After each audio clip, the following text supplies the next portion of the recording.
are three things you are never supposed to do at Fairview Manor. First, never stay the night. Second, never open the door that leads to the basement. And the third, the most important one, never look at the painting hanging on the living room wall. Because if you look at it long enough, you will realize something terrifying. The eyes in that painting do not belong to the dead. They belong to the person standing right in front of it. My name is Jason Cole, and I broke all three rules in less than 1 hour. That night, it was raining. Not a gentle rain, not a pleasant rain. It was heavy, pounding, like the sky was trying to vomit something it had swallowed long ago. I drove my beat-up Ford F-150 along the muddy dirt road of Peregrine Lane. Nothing on both sides but black pine forests, dark, silent, no lights, no houses, just the rain, just me. And that cold feeling clinging to my truck from front to back. On the passenger seat, a brown cardboard box, soaking wet at one corner. Inside, my aunt's diary, the aunt who disappeared 20 years ago. I had promised myself I would never open that diary again, but I broke that promise. That was my first mistake. When my truck turned onto the final dirt path, Fairview Manor appeared before me like a ghost in the white curtain of rain. That three-story Victorian manor, once the pride of Salem's Hollow, now looked like a giant skeleton crouching low to the ground. The roof shingles were sagging. The paint had peeled off in large patches, leaving black, rotten wood underneath. The windows stared back at me like empty eye sockets. On the front porch, a wooden rocking chair, swaying gently, steadily, even though there was no wind at all. Creak, creak, creak. The sound blended with the rain, like a soundtrack for the fear growing inside my chest. I turned off the engine. I sat there for a moment, gripping the steering wheel so hard my knuckles turned white. I looked up at the second-floor window, the room at the end of the hallway. A yellowish light flickered on and off, like someone was walking past with a candle. And in that brief moment, when the light flared up, I saw a figure standing behind the glass. Standing completely still, motionless, just standing there, facing me through the fogged-up window. Then the light went out, and the figure vanished. I stepped out of the truck.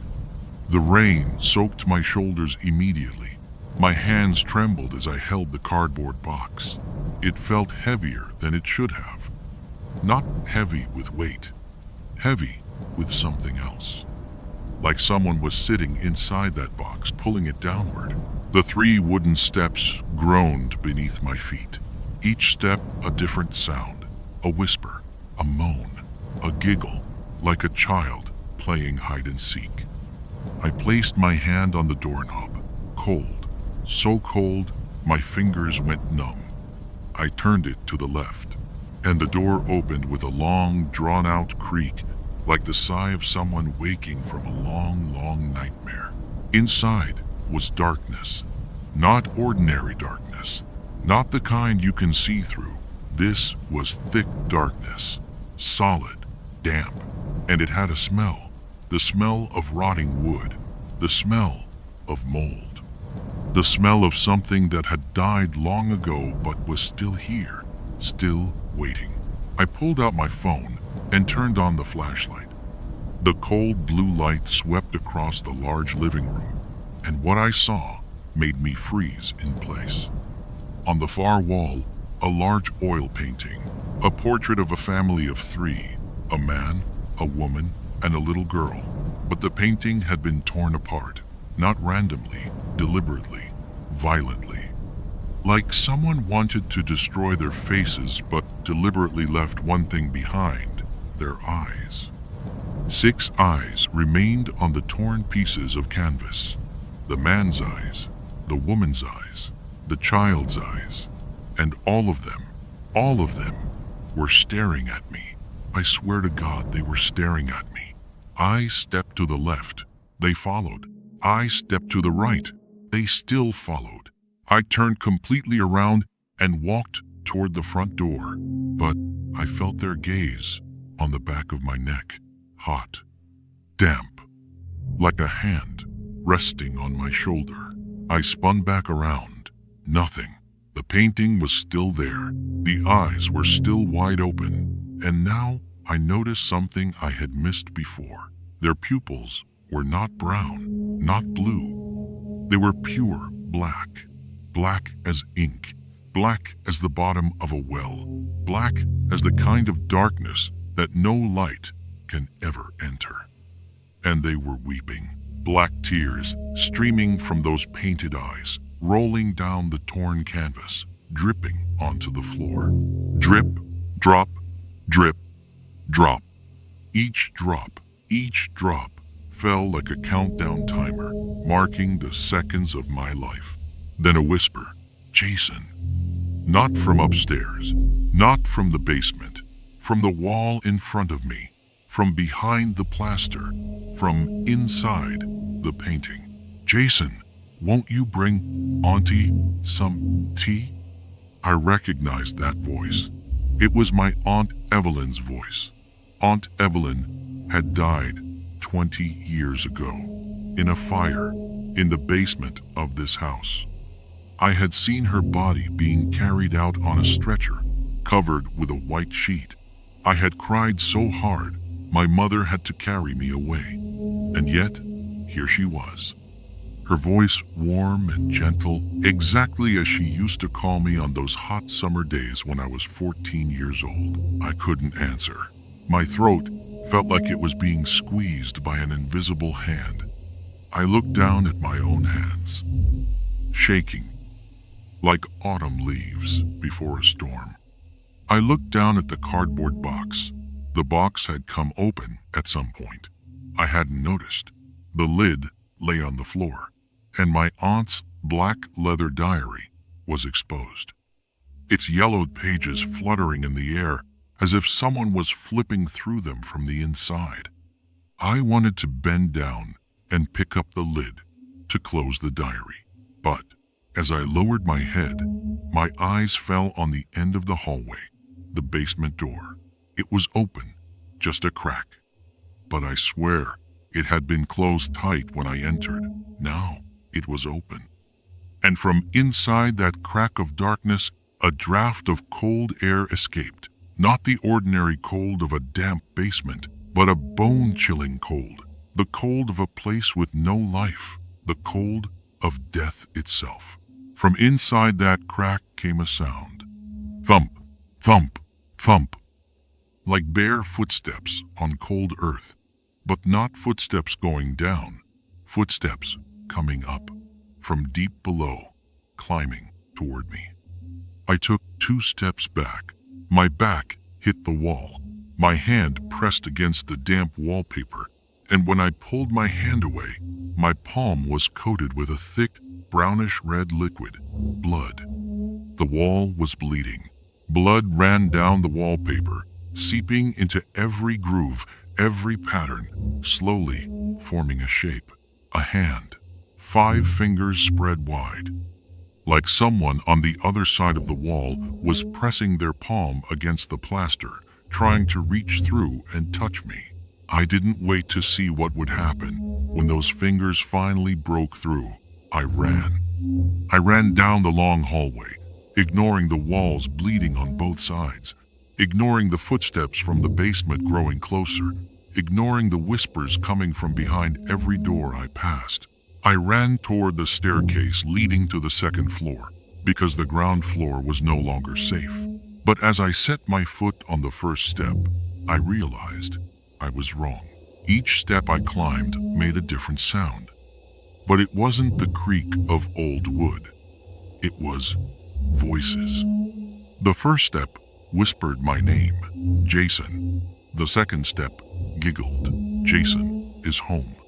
The third step wept, Jason, please, don't come up. The fourth step was silent. But on its surface, a fresh streak of blood was flowing down from above, crossing right where I was about to place my foot. I stopped. I looked up. At the top of the stairs, where the second floor hallway began, a figure was standing. A little girl, about 8 or 9 years old, wearing a long white dress that reached her ankles. Her hair was black, long, covering her face. She stood completely motionless, bare feet on the wooden floor, making no sound at all.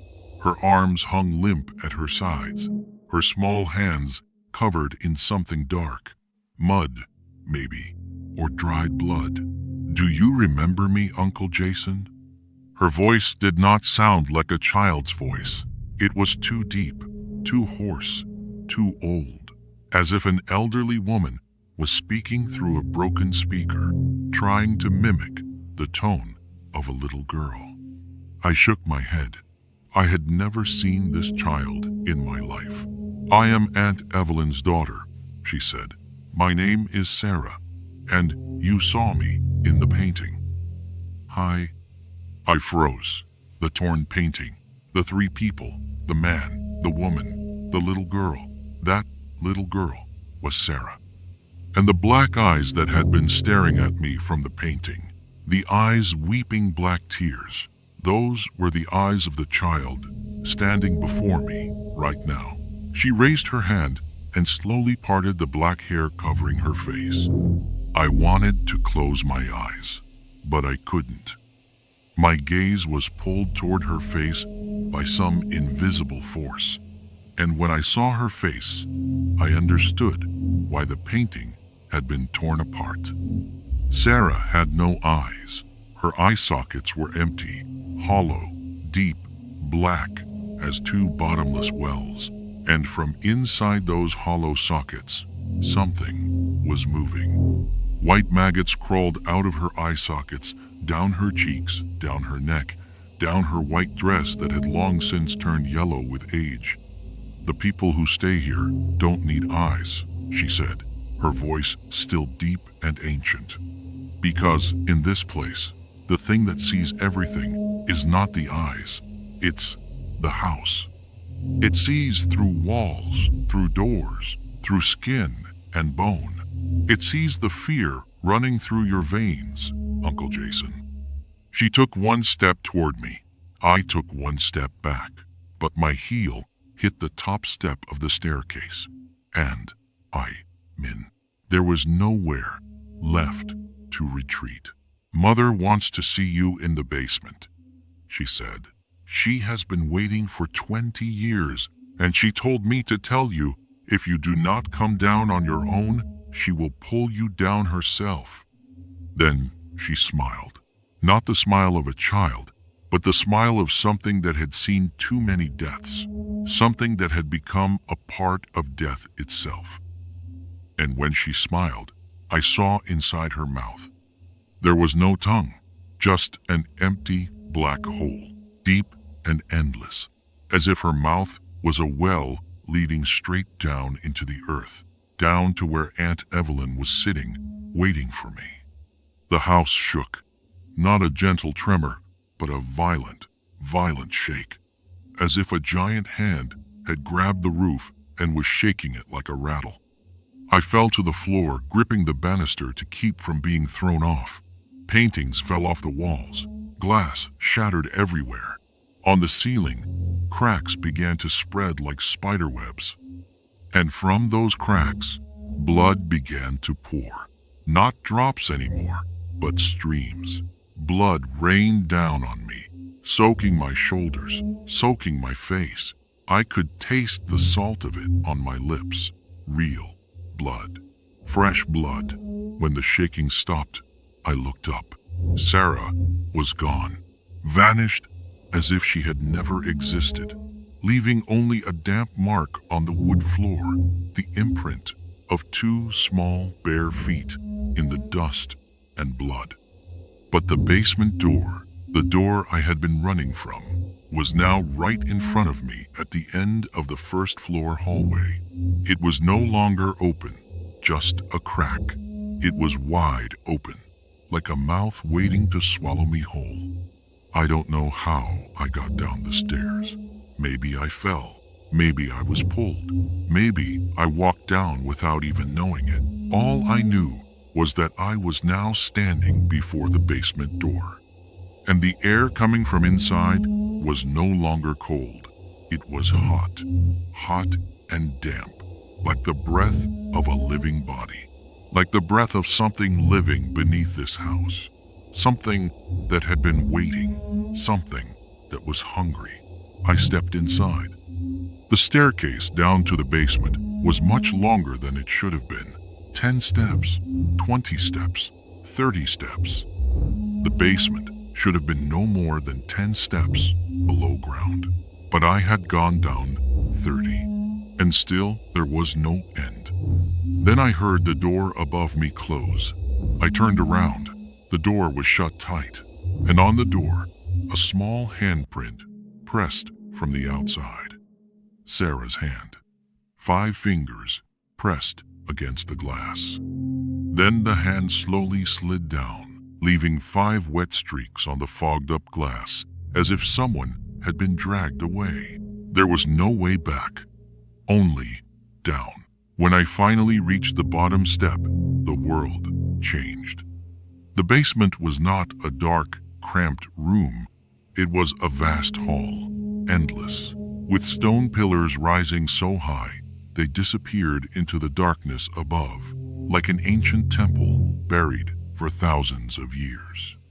On the floor were graves, hundreds of them, thousands maybe, small graves, each no bigger than a child's body, arranged in concentric circles like a giant labyrinth.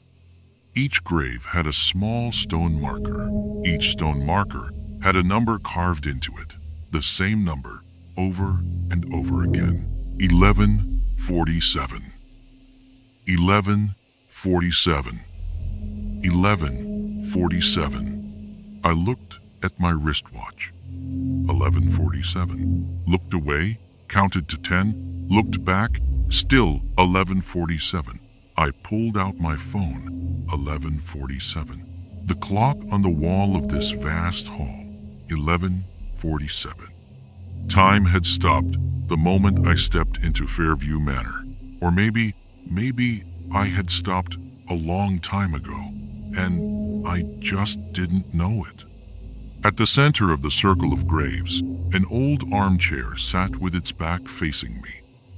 Over the back of the chair, a withered hand gripped the fabric. Long fingernails curved downward, like bird talons, digging deep into the upholstery, as if they had been there for 100 years. The chair slowly turned, creak, and I saw Aunt Evelyn. But this was not the Aunt Evelyn of those summer days, not the woman who had held me in her arms and sung me lullabies, not even the burned body I had seen on the stretcher 20 years ago. This was something else entirely. A skeleton wrapped in a thin layer of gray, ash-colored skin, pulled tight over every bone like a dress that was far too small. I could see every tendon, every dried black vein running beneath that fragile skin. Her eyes had been sewn shut with black thread, thick stitches, crude, like the stitches on a burlap sack, pulling her eyelids so tight that the skin around her eye sockets wrinkled like a wilted flower. Each stitch was knotted, each knot crusted with 20 years of dust. Her mouth hung slightly open, revealing black, rotten teeth, some broken, some missing entirely. And she was smiling. I knew, even though her lips did not move, because the wrinkles around her mouth pulled upward, forming a smile I would never forget. "You came back," she said. But her voice did not come from her mouth. It came from her belly, a deep, hollow sound, vibrating inside her empty rib cage like a drum beaten from beneath the earth. Auntie knew you would, sooner or later, because you belong here, Jason. You have belonged here since the night you watched me burn, since the night you read those words in the diary. Do you remember what they said, Jason? I wanted to scream. I wanted to ask why she had done this, why she had called me back, why I could never escape. But my throat was closed by an invisible hand. All I could manage was a whisper. Weak, faint, like wind through a cracked window. Why? Aunt Evelyn smiled. A smile without eyes, without moving lips. But I could feel it in the air. Her withered hand rose, her long talons hooking into the empty air, as if pulling on an invisible string. Because I chose you, Jason. Not because I hated you, because I loved you the most.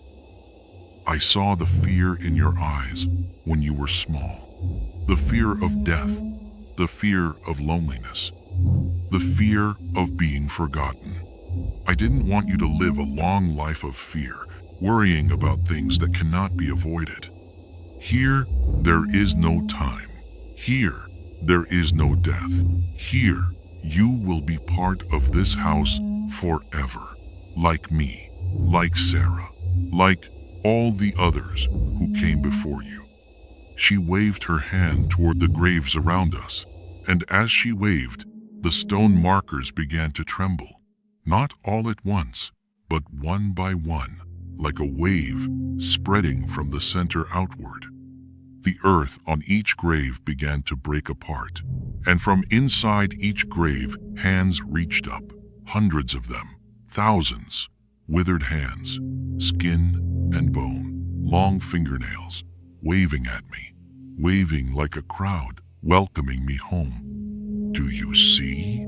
Aunt Evelyn said, and for the first time, her voice sounded almost warm. We are all family here. No one is ever alone. Now, it's your turn. She stood up from the chair. Her bones crackled and creaked as she moved, every joint popping, every vertebrae grinding, like dry branches breaking underfoot.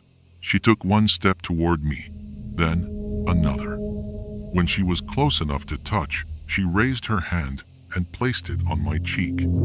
The cold from her hand pierced through my skin instantly. Not a cold from outside, but a cold from within, spreading into my marrow, into my veins, into every muscle and fiber. And in that touch, I felt something leaving my body, my warmth, my life, being pulled out through the palm of her cold hand. I looked down at my own hands. My skin was turning gray. Gray spots spread from my fingertips to my knuckles, from my knuckles to my wrists, from my wrists to my forearms, like a wave of time washing over me. I looked across the hall to the large mirror on the far wall, the same mirror I had seen upstairs, the one that had shown the room without me. In that mirror now, I saw my own face, but my face was aging, fast, wrinkles deepening, eyes sinking, lips darkening, hair turning white, then falling out. Then my face was no longer mine. It became another face, an old face, a stranger's face, scarred and burned. It was Aunt Evelyn's face. "Don't be afraid," she whispered in my ear. Her breath was hot and rotten, the smell of a body that had decayed long ago but was still breathing. "It's just a dream, Jason. And when you wake up, you will find yourself in a place where there is nothing left to fear. No time, no death, no loneliness." She pulled me toward the chair. I couldn't resist.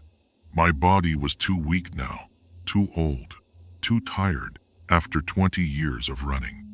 I sat down in the chair. The moment my body touched the fabric, I felt hundreds of hands lifting me, holding me, keeping me there.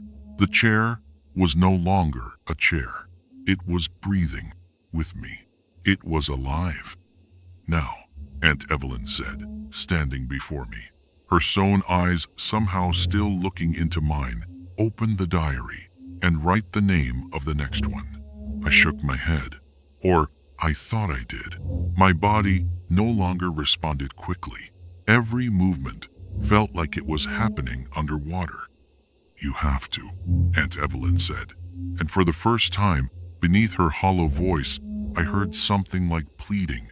"If no one takes your place, the house will not rest. And if the house does not rest, Jason, you will never rest." End quote. Never. The black leather diary was on my lap. I didn't remember it being there. The yellowed pages flipped open on their own, stopping at the final empty page. A black pencil lay beside it.